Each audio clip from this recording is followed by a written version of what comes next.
Nah, tapi udah nggak punya partai, keliling-keliling terus seperti itu, cari capres, capres itu kan repot juga, malah itu yang lebih aneh. gitu. Itu buat kita kurang pas begitu. Oke. Kalau mau jadi nyapres masuk partai, gitu. Jadi anggota partai, gitu. Sebut nama dong. Iya.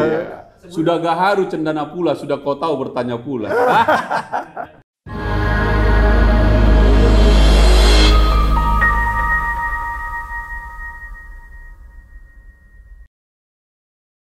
Sore ya, Bung Lamat Sinaga, Bung Rangkuti, selamat sore. Saya agak membacanya agak berbeda. Oh, agak berbeda. Bung Edi Koko ini paling suka dengan kalau saya bikin pakai analisa ini. Oh gitu ya. Penyelenggaraan pemerintahan dan bernegara ini seperti layaknya menonton bola di GBK. Oh. Ya kan, kita duduk di tribun menonton pertandingan itu. Katakanlah timnas kita sedang bertanding melawan timnas lain lah begitu. Nah, timnas ini bisa saja lah kita sebut kabinetnya gitu. Oh. Nah, Pak Jokowinya pelatihnya. Kira-kira begitu. Terus Demokrat penontonnya. Ya kita bersama rakyat semua kita nonton. Oh gitu ya. Reshuffle ini seru ini. Karena ditunggu-tunggu penonton. Untuk kalau istilah di kita ini pergantian pemain, wajar itu. Dan yang mengganti pemain pelatih itu juga wajar karena itu hak prerogatif dia. Pelatih mau lihat ini bagus enggak, ini tidak bagus atau dia, kan begitu. Endurance-nya kayak apa, cocok nggak dengan strateginya. Dengan pendekatan itu maka sebenarnya reshuffle ini menjadi isu besar di Republik ini, wajar. Sama dengan kita semua orang menonton bola yang di dalam stadion atau di rumah begitu.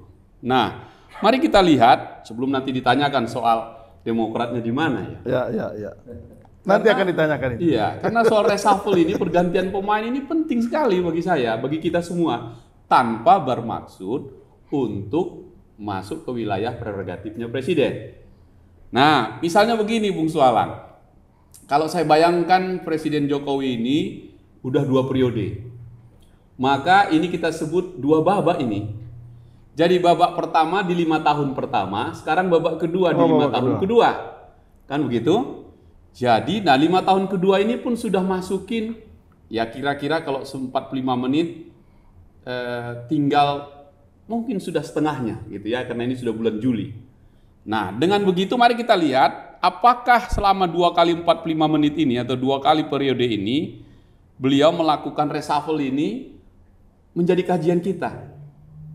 Mari kita lihat. Ternyata salah satu sektor yang paling dominan dalam bernegara, termasuk nih kalau kita gambarkan di sepak bola, ini kira-kira bek kiri lah.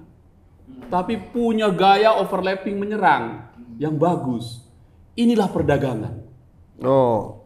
Nah, perdagangan ini menyentuh banyak titik, yaitu sampai ke soal masyarakat kecil, termasuk isu minyak goreng, kan begitu. Dari minyak goreng bergerak lagi nanti ke CPO, ke sawit, ke masyarakat nggak bisa panen sawit seperti di kampung kami sama Pak Rangkuti sana. Nggak bisa lagi karena BBM subsidi nggak ada, pakai jerigen ditangkapi gitu kan. Sehingga sawitnya nggak bisa diturunkan karena nggak bisa diangkat di desa-desa. Nah, tapi pertanyaannya, apakah pemain pengganti ini, yaitu Pak Zulkifli Hasan ini pemain yang keberapa menggantikan di sektor bek kiri itu? Kalau kita bicara sepak bola, maka yang ditunggu reshuffle itu adalah pemain super sub. Pemain pengganti kalau diturunkan langsung cetak gol. Karena biasanya timnya sudah ketinggalan itu. Oh. Nah, tapi kalau bek kiri kan nggak mungkin cetak gol lah. Loh, jangan lupa tim-tim nasional sekarang banyak bek kiri yang sayap yang bisa menyerang gitu. Kemarin justru bek paling belakang Elkan Bagot. Nah, gitu. Jadi nggak selalu goal getternya. Nah, ternyata begini Bung Salang. Jadi ini Bang Rangkuti nanti paling senang nanti gambarnya nih. Ternyata Presiden Jokowi telah mengganti bek kiri itu selama 2 kali 45 menit itu 2 periode ini 6 kali. Oh. Nah, coba kita lihat dulu nih. Pertama adalah Rahmat Gobel, Menteri Perdagangan di babak pertama dulu, di era pertama. Ternyata cuma 1 tahun. 2014 sampai 2015. Digantikan Thomas Lembong. 2015 sampai 2016. Kita ambil tahunnya aja ini ya. Baru Enggartiasto Lukita 2016 sampai 2019, agak panjang ini. Sampai selesailah babak pertama itu. Memasuki babak kedua, di periode kedua, itu sudah ganti lagi. Agus Suparmanto. Ternyata, iya kan? Ternyata juga 2019-2020, setahun juga itu. Diganti lagi Muhammad Lutfi. Agak 2 tahun memang, dengan sangat kontroversinya itu. Baru sekarang masuk yang ke-6, Zulkifli Hasan. Nah, dari semua pemain-pemain timnas yang miliki Presiden Jokowi, yang paling banyak diganti itu sektor Menteri Perdagangan. Oh, kalau dan gitu itu poinnya, gitu loh. Nah, dari situ nanti baru kita lihat koalisi ini kemana arahnya. Pertama, Bu Bas ya, sekali lagi pergantian kabinet itu kan prerogatif Presiden. Iya, Sepakat itu. Dan itu biasa ya. Ya biasa. Tapi kalau kita bicara pada ukurannya apa, kan ukurannya kinerja. Salah satu topik kita kan tadi kinerja. Tadi udah disampaikan. Tidak mudah memang di babak kedua ini, masa pandemi itu, sampai-sampai DPR melepas hak budgetingnya waktu itu. Untuk silahkan gunakan dana ini, APBN ini. Sampai begitulah kita sepakat dalam mengelola. Berat sekali memang. Tadi di awal saya gambarkan ganti pemain itu mau mengatakan sektor ini berat sekali.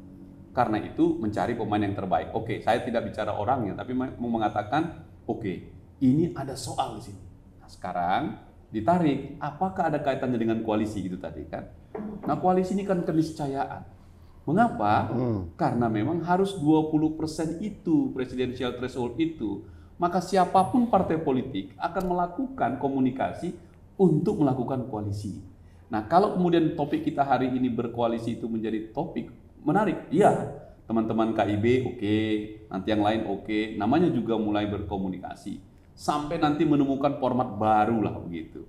Nah, apakah kemudian Demokrat ketinggalan nih gitu kan? Demokrat itu biarlah dulu kami pernah dipercaya rakyat 10 tahun memimpin, sekarang latihan lagi 10 tahun di luar. Kalau teman-teman Golkar nggak berani dia gitu. Kalau bisa ikut terus dia begitu, kan begitu ya. Kalau kami, kita coba setia pada pilihan itu. Oh gitu. Nah, oleh karena itu kami mengelola negara ini sama di dalam dan di luar sama. Energinya. Negara kita masing-masing ini kan. Nah, kan Demokrat sudah puasa 10 tahun. Iya. Nanti yang akan datang. Tahun, baru 8 tahun. Karena 2 tahun lagi. Kita teruskan dulu ini. Jadi jangan digoda-goda dulu Demokrat masuk ke sana. Kan. Biar setia kami untuk menjalankan fungsi-fungsi penguasa itu. Nah, sekarang bagaimana dengan koalisinya? Nah, tadi Bung Ray sudah ngangkat, tadi juga Bung Lamat. Nah, menurut kajian kami begini nih.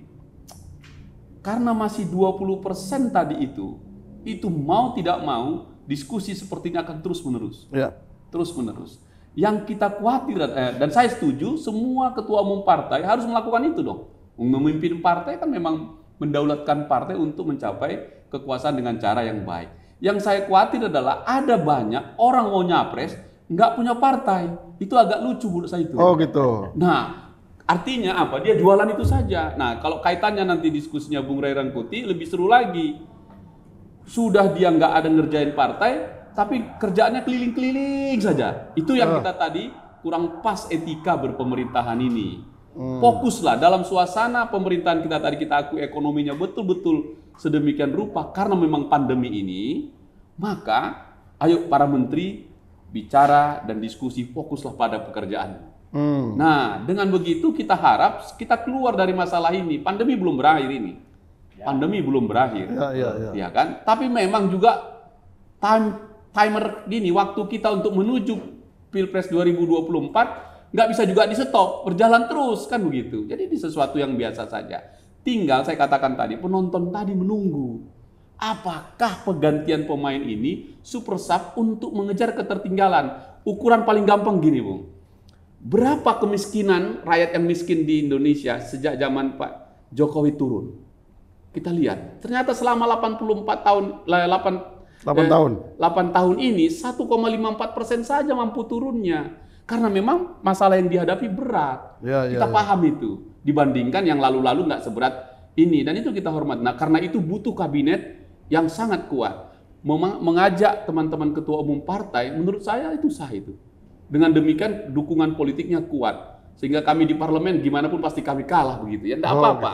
Tetapi gagasannya tetap jalan. Misalnya undang-undang cipta kerja kita tolak juga gitu. Tapi kayaknya Demokrat ini udah kayak partai pemerintah aja nih. Kenapa?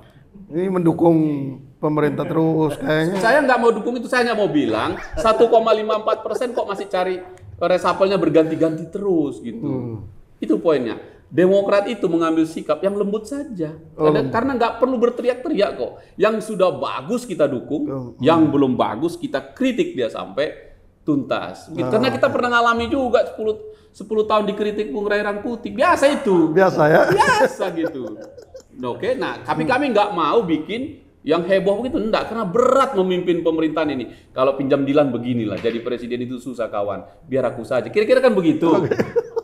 Nah, jadi kalau kaitannya dengan koalisi, Bung, ini masih panjang ini. Masih banyak. Masih panjang. Verifikasi partai politik akan jatuh tempo akhir tahun ini, dan sekaligus nanti ketika dipastikan siapa partai politik peserta pemilu, kemudian siapa mau nanti mencapresnya, dan seterusnya, disitulah nanti kekhawatiran Bung Ray Rangkuti saya rasakan. Akan ada di situ konflik kepentingan ketika menteri-menterinya dipersilahkan Pak Jokowi, silahkan nyapres. Ini yang kita khawatir. Harusnya pandai-pandai kau menjaga dan mengatur iramanya supaya ekonomi ini makin baik, tapi silahkan partaimu kau urus. Itu kan fair. Nah, tapi udah nggak punya partai keliling-keliling terus seperti itu, cari capres, capres itu kan repot juga itu yang gitu. Itu buat kita kurang pas begitu. Kalau mau jadi nyapres masuk partai gitu. Jadi anggota partai gitu. Iya. Sudah gak haru cendana pula, sudah kau tahu bertanya pula. Jadi kalau semua partai politik menginginkan kedaulatan partainya, saya kira itu benar. Karena kita membangun partai ini kan tidak mudah ya. Berdarah-darah ya? Berdarah-darah, penuh keringat dan seterusnya. Itu saya kira itu pasal 1 itu. Pasal 2-nya kalau nggak begitu lihat pasal 1. Kira-kira begitu. Nah yang kedua, analisa Bung Ray misalnya kalau kita pakai, jika benar nanti jadi 3, ini akan menjawab pengalaman kita yang lalu main 2 itu. Dan itu harus kita syukuri kalau itu terjadi. Sehingga polarisasinya nggak langsung head to head terus gitu ya. Saya kira hampir semua kita, publik juga bicara, janganlah 2 pasang. Kalau bisa lebih dari 2 pasang. Sehingga polarisasi ini bisa jadi titik temu begitu. Soal nanti siapa dalam, tadi yang disebut Bung Ray tadi kan main 3 itu. 3 di sana, 3 di sini, 3 di sini, kita hormati juga prediksinya kan gitu. Apalagi itu feeling politik kan, tidak apa-apa gitu. Nah, tapi soal koalisi semut merah tadi gimana? Nah, saya selalu mengatakan bahwa Partai Demokrat berkomunikasi terus dengan siapa saja. Selalu ada. Jadi main bebas. Malam. Paling itu waduh. Dia asal tanya dia, karena selalu ikut juga dia. Gitu. Jadi komunikasi kemana saja bisa terjadi. Katakan tadi kan PKS, PKB dan Demokrat tadi menurut feeling beliau. Tadi di sini 3. Gak apa-apa, biarin. Masih 15 bulan. Kalau istilah beliau kan 1 tahun 3 bulan. Saya bilang 15 bulan. Panjang itu. Kalau ditaruh lagi ke hari kali berapa itu? Kalau dikalikan jam masih panjang kali itu. Gitu ya? Supaya titik temu ini paling enggak 16 kali ini masih bisa lagi lah diskusi itu. Gitu. Gini Bung. Jadi Demokrat tetap setia berada sampai tuntas pemerintahan ini, mengawalnya dari luar. Dan kita tetap mendorong Presiden Jokowi dalam konteks tadi kita bicara kinerja ini untuk mengejar ketertinggalan kita yang masih ada berapa tahun lagi ini. Dan tapi dalam saat yang bersamaan, selain memperhatikan persoalan kinerja berbangsa dan bernegara ini, memang partai-partai politik juga harus menyiapkan dirinya menjemput 2024 yang kita sepakati tadi pemain baru semua. Nah, jadi ini fresh ini, jadi enak ini. Dan oleh karena itu Partai Demokrat akan menggunakan secara maksimal 15 bulan ke depan melakukan komunikasi politik yang sangat intens, baik soal ideologinya, platformnya, program kerjanya, sampai sama.